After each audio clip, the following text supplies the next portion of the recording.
In the quiet suburbs of Long Island, New York, my girlfriend, Emily, and I settled into a modest home with a quaint backyard, enveloped by a sense of peace.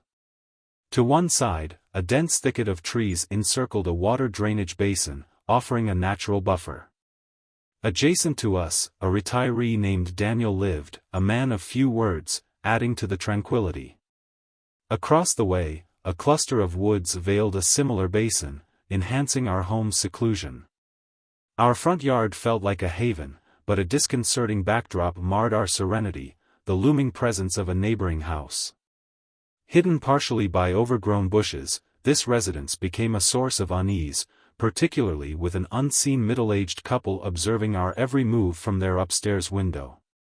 One fog-laden morning, as I engaged in the mundane task of raking leaves, a prickling sensation crept up my spine. Lifting my gaze, I locked eyes with the man and woman from the neighboring window. I offered a hesitant wave, hoping to break the tension, but their emotionless stares persisted, refusing any acknowledgement. Driven by Sarah's urging, we mustered the courage to approach the enigmatic house. The door creaked open just a sliver, revealing a fraction of a younger man's face, not the couple we'd become accustomed to seeing. The dimly lit ambience behind him felt suffocating, and his terse admission intensified our apprehension. He lived alone, and no one else resided there. Returning home, a cloud of unease hung over us. From our upstairs window, the prying eyes of the older couple persisted, their gaze unwavering. We hastily drew the blinds, deciding to plant arborvitaes in the spring to reclaim our privacy. Yet, a chilling incident soon shattered our attempts at normalcy. Late one night, a rhythmic knocking emanated from our backyard. Investigating, I found a clenched fist pounding against our windowpane. Consumed by dread, I activated the backyard light, causing the ominous sound to cease, but I dared not peer beyond the safety of our home. A few weeks have passed since this last incident and we have not seen those people at the window again. However, the feeling that we are being watched by someone continues to persist, especially at night. Moving into an apartment with 2 roommates seemed like the typical college experience, but little did I know the horrors that awaited in that old building. The place had its quirks. Every room faced the corridor, making privacy a luxury. Yet, the camaraderie with my roommates, and the proximity to college life made the inconveniences seem trivial. One fateful night, as I was winding down, the nostalgic tunes of 90s pop blared from somewhere within the building. Given our location near frat houses and student hubs, I shrugged it off. But the tranquility shattered when a relentless drilling sound began echoing, disrupting the familiar beats of the music. Curiosity replaced annoyance, leading me to trace the source of the noise. As I ventured closer, the sound became ominously louder, resonating from the apartment adjacent to ours, an apartment that had remained vacant for reasons unknown. The combination of the blaring music from yesteryears and the relentless drilling created an unsettling atmosphere. Puzzled and slightly unnerved, I debated contacting the landlord but hesitated, considering the late hour. Instead, I sought solace in confiding to a friend about this uncanny disturbance. Although they suggested calling the police, my fatigue and the late hour dissuaded me from taking such drastic measures. However, as the night deepened, the drilling metamorphosed into the bone-chilling sound of heavy hammering. Driven by a mix of fear and frustration, I mustered the courage to investigate further. When I approached the window of the eerie apartment, the sight that greeted me sent a wave of terror through my veins. Inside, 4 shadowy figures, middle-aged and menacing, paused their unsettling activities to fixate on me. Their eyes, devoid of any humanity, locked onto mine.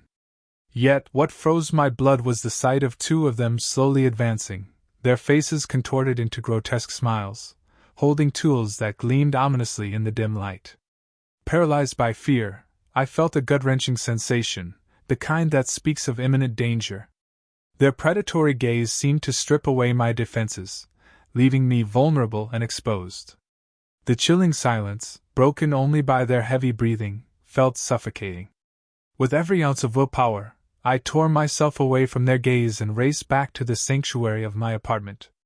The door slammed shut behind me, but the haunting memories of those faces, those intentions lingered. The sheer terror of that encounter, the realization of my vulnerability, haunted my dreams. Speaking to my roommate, she admitted waking up intermittently but was paralyzed with fear, unable to investigate the sounds. The realization that the men had access to the building and that particular apartment was deeply unsettling. Their intentions remained unclear, leaving me anxious about their next move. Days turned into a week, and there was no sign of the men. Yet the questions lingered. How did they gain access? Why the secrecy during the day? Their sinister presence continued to haunt my thoughts, leaving me with a lingering sense of dread. The mystery surrounding that night persisted, making the safety of our apartment complex a concerning uncertainty.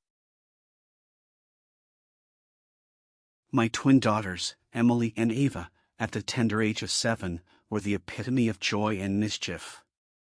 Our family had resided in an old Victorian home for over 4 years, a place filled with laughter and fond memories. This home was where my wife, Lydia, and I exchanged vows and later welcomed our lovely twins. Nestled at the corner of a quiet suburban street, the house held a nostalgic charm, with its antique windows and creaky wooden floors. However, the serenity of our neighborhood began to erode with time. It was as if an unseen force was slowly changing the essence of our once peaceful community. To the rear of our property, an imposing wall of tall, gnarled trees loomed, casting an eerie shadow that seemed to stretch ominously toward our abode. The house adjacent to ours, on our right side, was inhabited by a man named Gregory, a recent transplant with a demeanor as cold as the winter wind.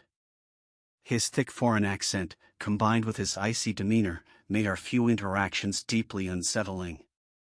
Gregory's house had 2 large windows overlooking our backyard, perpetually shrouded in darkness, leading us to believe they were mere storage rooms or perhaps an abandoned study. One sweltering summer afternoon, as Emily and Ava frolicked in their inflatable pool, a chilling gust of wind made me shiver. My eyes were drawn to Gregory's window where, for a split second, his sinister silhouette loomed before disappearing. Brushing it off as a trick of the light, I resumed my yard work, a sense of unease settling deep within. That evening, Ava's distressed voice pierced the stillness, recounting an unsettling, rhythmic white glow emanating from Gregory's window. A nauseating dread washed over me as I envisioned the worst.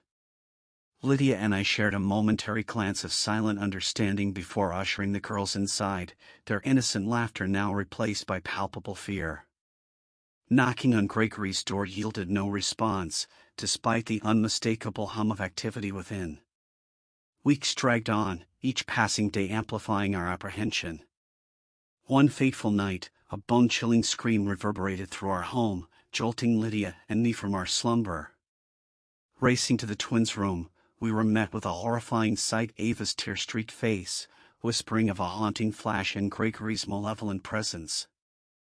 Rage and fear intertwined as I stormed outside, only to find Gregory's shadowy figure lurking behind his darkened windows.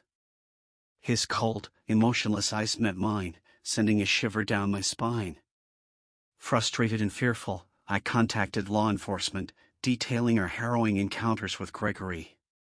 Despite our pleas, he remained elusive, his sinister presence casting a dark cloud over our once peaceful abode. The subsequent nights were fraught with terror, with Gregory's malevolent intentions becoming increasingly apparent. Determined to protect our family, Lydia and I made the gut-wrenching decision to abandon our cherished home, seeking refuge in a distant town. As we settled into our new sanctuary, the haunting memories of Gregory's malevolence served as a grim reminder of the darkness that can lurk behind seemingly ordinary facades. Though we escaped Gregory's clutches, the chilling echoes of our ordeal continue to haunt us, a testament to the malevolent force that once threatened our family's safety.